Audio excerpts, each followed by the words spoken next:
ಗುಡಿಬಂಡೆ ತಾಲೂಕಿನ ಅಂಪಸಂದ್ರ ಗ್ರಾಮ ಪಂಚಾಯಿತಿ ವ್ಯಾಪ್ತಿಯ ಓಬಣ್ಣ ಗಾರಿಹಳ್ಳಿ ಗ್ರಾಮದ ಮಹಿಳೆ ಚೌಡಮ್ಮ ಎಂಬುವವರು ತಮ್ಮ ಹೊಲದಲ್ಲಿ ಕುರಿಗಳಿಗೆ ಹುಲ್ಲನ್ನು ಕೊಯ್ಯುತ್ತಿದ್ದಾಗ ದ್ವಿಚಕ್ರ ವಾಹನದಲ್ಲಿ ಬಂದ ಇಬ್ಬರು ಕಳ್ಳರು ಮಹಿಳೆಯ ಕತ್ತಿನಲ್ಲಿದ್ದ 33 ಗ್ರಾಂ ಚಿನ್ನದ ಮಾಂಗಲ್ಯ ಸರವನ್ನು ಕಿತ್ತುಕೊಂಡು ಪರಾರಿಯಾಗಿದ್ದಾರೆ.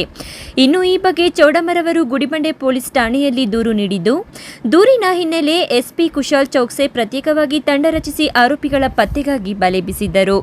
ಇದೀಗ ಆರೋಪಿಯನ್ನ ಬಂಧಿಸಿದ್ದು, ಬಂಧಿತ ಆರೋಪಿ ಮಹಾರಾಷ್ಟ್ರದ ಸಾದಿಕ್ ರಫೀಕ್ ಖಾನ್ ಎಂದು ಗುರುತಿಸಲಾಗಿದೆ. ಆರೋಪಿ ಬೀದಿ ಬದಿಯಲ್ಲಿ ಕನ್ನಡಕ ವ್ಯಾಪಾರ ಮಾಡುತ್ತಿದ್ದನೆಂದು ತಿಳಿದು ಬಂದಿದೆ.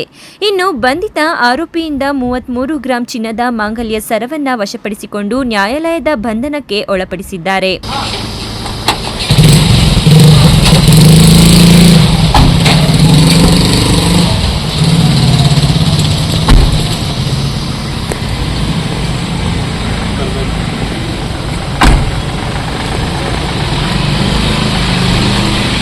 ಆರೋಪಿಯನ್ನ ಬಂಧಿಸುವಲ್ಲಿ ಯಶಸ್ವಿಯಾದ ಗುಡಿಬಂಡೆ ಪೊಲೀಸ್ ಠಾಣೆಯ ಆರಕ್ಷಕ ವೃತ್ತ ನಿರೀಕ್ಷಕ ನಯಾಜ್ ಬೇಗ್, ಉಪನಿರೀಕ್ಷಕರಾದ ಗಣೇಶ್, ರಮೇಶ್, ಪೇದೆಗಳಾದ ಆನಂದ್, ದಕ್ಷಿಣಮೂರ್ತಿ, ನಾರಾಯಣಸ್ವಾಮಿ ಸೇರಿದಂತೆ ಇತರರನ್ನ ಜಿಲ್ಲಾ ವರಿಷ್ಠಾಧಿಕಾರಿ ಕುಶಾಲ್ ಚೌಕ್ಸೆ ಅಭಿನಂದಿಸಿದ್ದಾರೆ.